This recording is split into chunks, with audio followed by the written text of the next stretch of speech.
आइंदा माली साल का 18,000 अरब रुपए से जायद का बजट आज पेश होगा। अवाम हो जाएं तैयार, होगी टैक्सेस की भरमार।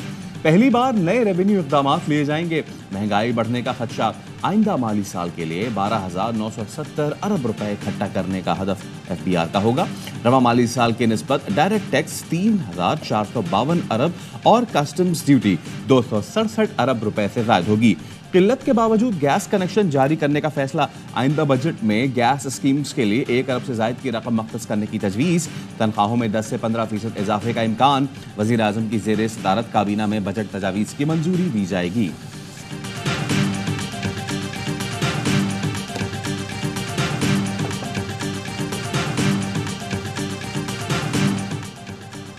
वफाकी बजट का मजमूई हजम, अदायगियाँ, अखराजात और ज़मीनी हक़ाइक़। बजट का हजम 18,000 अरब रुपए। कर्ज अदायगी, NFC अवार्ड और दिफा पर 19,650 अरब रुपए खर्च होंगे। 9,787 अरब सूद और कर्ज की अदायगियों पर खर्च होंगे। 7,587 अरब सूबों को मिलेंगे। दिफाई बजट का तखमीना 2,280 अरब। सरकारी मुलाजमीन की तनख्वाह और पेंशन के लिए 1,000 अरब रुपए कहाँ से आएंगे? हुकूमत मकामी कर्ज और सूद की अदायगी के लिए रकम कहाँ से लाएगी? बेनज़ीर इनकम सपोर्ट प्रोग्राम के लिए 560 अरब रुपए दरकार। वफाकी वजारतों और महकमों के जारी अखराजात का तखमीना 850 अरब रुपए। तरक्याती मनसूबों के लिए 1,400 अरब रुपए कहाँ से आएंगे? खसारे के बजट का आसान हल, मजीद कर्जे लिए जाएंगे।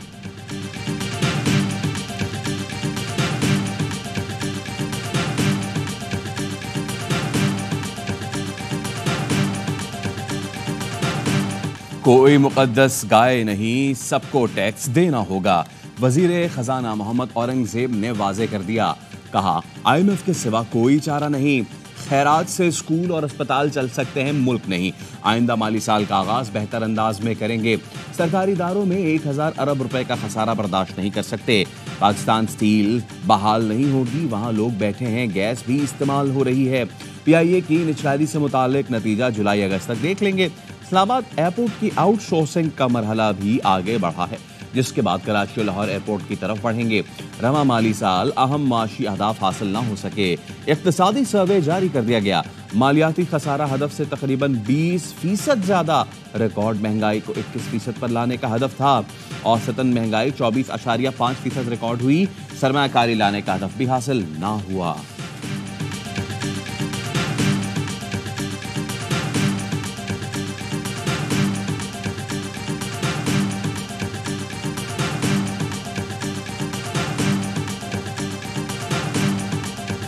पॉलिटिकल टेंशन हो या ना हो, द रियलिटी ये after the 18th amendment federal government को सूबों को साथ लेकर चलना पड़ेगा। कल भी जो NEC की मीटिंग हुई बड़े अच्छे माहौल में हुई। कंसल्टेटिव प्रोसेस हर सूरत में होगा। सियासी कशीदगी हो या ना हो, हकीकत यह है कि सूबों को साथ लेकर चलना पड़ेगा। वजीर खजाना मोहम्मद औरंगजेब ने कहा, मुशावरती अमल हर सूरत होगा। NEC इजलास में तमाम वज़राए आला शरीक थे। अच्छे माहौल में बातचीत हुई। वज़ीर ममलिकत अली परवेज़ मलिक आज भी अली अमीन गंडापुर से मुलाकात करके आए हैं। मेरी वज़ीर आला सिंध, वज़ीर आला गिलगित बल्तिस्तान और वज़ीर आज़म आज़ाद कश्मीर से मीटिंग हुई। 18वीं तरमीम के बाद वफाकी हुकूमत को सूबों के साथ लेकर चलना पड़ेगा।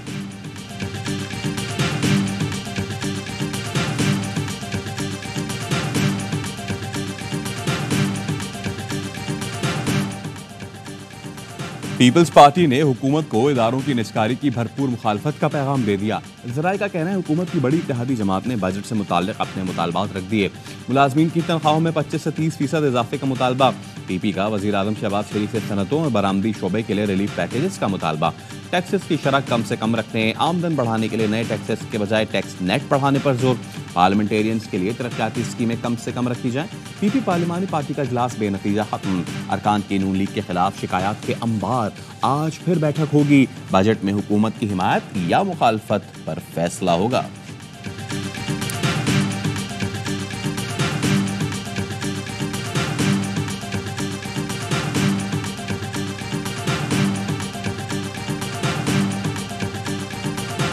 ठोक बजा के डंके की चोट पे फाइनेंस बिल पास होगा। अच्छा, ठोक बजा के डंके की चोट पे प्राइवेटाइजेशन होगी। उसकी डंके की चोट से मेरा मतलब ये ठोक बजा के होगी होगी होगी। जिन इदारों की निजकारी होना थी वो इस साल हो कर रहेगी। फैसल वाडा की ARY न्यूज़ की खुसूसी ट्रांसमिशन में गुफ्तगू। कहा कोई पाकिस्तान के आइन और कानून से बालातर नहीं, जहां जहां टैक्स लगना चाहिए वहां टैक्स जरूर लगेगा। पाकिस्तान में हर कोई टैक्स देगा, टैक्स का बोझ हर तबके को उठाना पड़ेगा। सिर्फ आम आदमी पर टैक्स लगाना अब मुमकिन नहीं है, हर किसी को अपना किरदार अदा करना पड़ेगा। गुंजाइश अब नहीं रही। नून लीग के रहनुमा खुर्रम दस्तगीर ने कहा पहले से टैक्स देने वालों पर मजीद टैक्स नहीं लगना चाहिए। निजकारी हुकूमत के लिए बड़ा चैलेंज है। मोहम्मद जुबैर बोले GDP ग्रोथ में कमी, कर्जे बढ़ रहे हैं। PDM हुकूमत ने 1.5 माह पेट्रोल कीमतें ना बढ़ाईं, इससे ज्यादा नुकसान हुआ।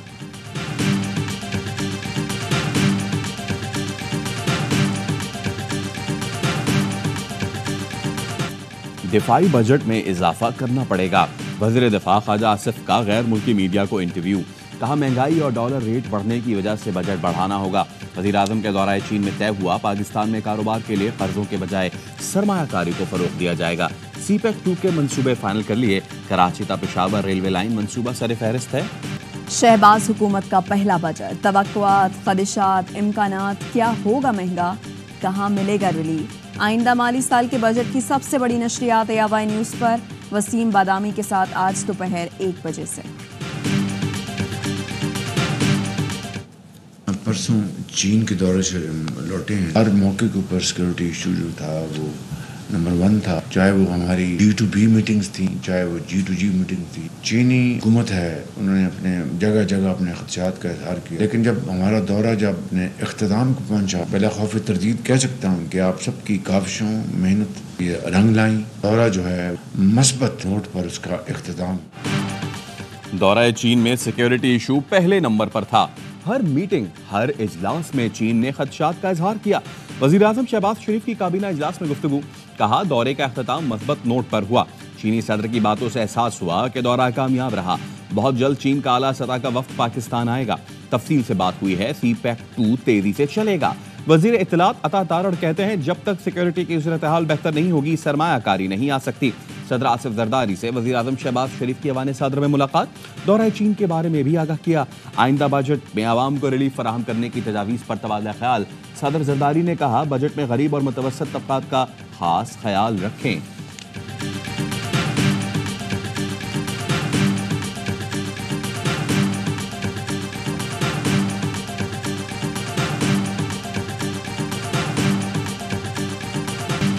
बानी PTI ने सियासी जमातों से मुज़ाकरात की इजाज़त दे दी। चेयरमैन तहरीक इंसाफ बैरिस्टर गौहर ने अडयाला जेल में साबिक वज़ीर आज़म से मुलाकात की।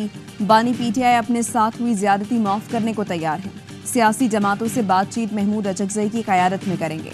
गवर्नर खैबर पख्तूनख्वा फैसल करीम कुंडी ने PTI से मुज़ाकरात वक्त का ज़िया करार दे दिया। बोले PTI को कंधों और बैसाखियों की तलाश है जो उन्हें इक़्तिदार में लाए। PTI को सुप्रीम कोर्ट से NRO नहीं मिलेगा।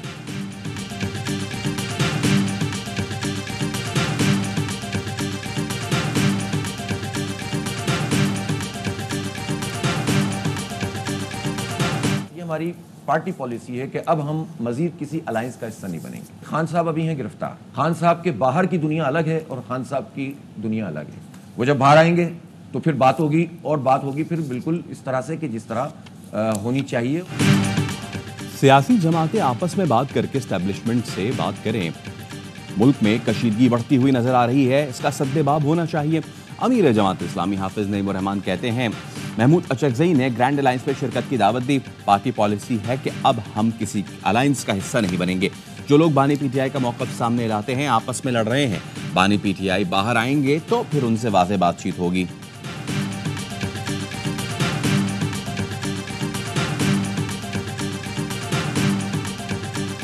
T20 वर्ल्ड कप में कौमी टीम की पहली कामयाबी। कनाडा को 7 विकेटों से शिकस्त दी। ग्रीन शर्ट्स ने 106 रन का हदफ 15 गेंद कबल हासिल किया। मोहम्मद रिजवान 50 बनाकर नमाया रहे। बेहतरीन बॉलिंग पर मोहम्मद आमिर मैच के हीरो करार रहे। सुपर 8 में जाना बड़ा इम्तिहान। पाकिस्तान को न सिर्फ आयरलैंड से अपना आखिरी ग्रुप मैच अच्छे मार्जिन से जीतना है बल्कि अमेरिका की भारत और आयरलैंड से बुरी तरह शिकस्त का इंतजार भी करना है।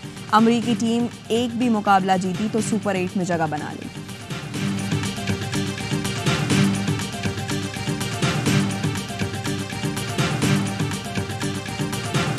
क्या बोले, हमें तो अभी 11 दिन हुए ना, कोच साहब को तो 13 दिन। क्या उन्हें पता नहीं था 13.5 ओवर्स में करना है?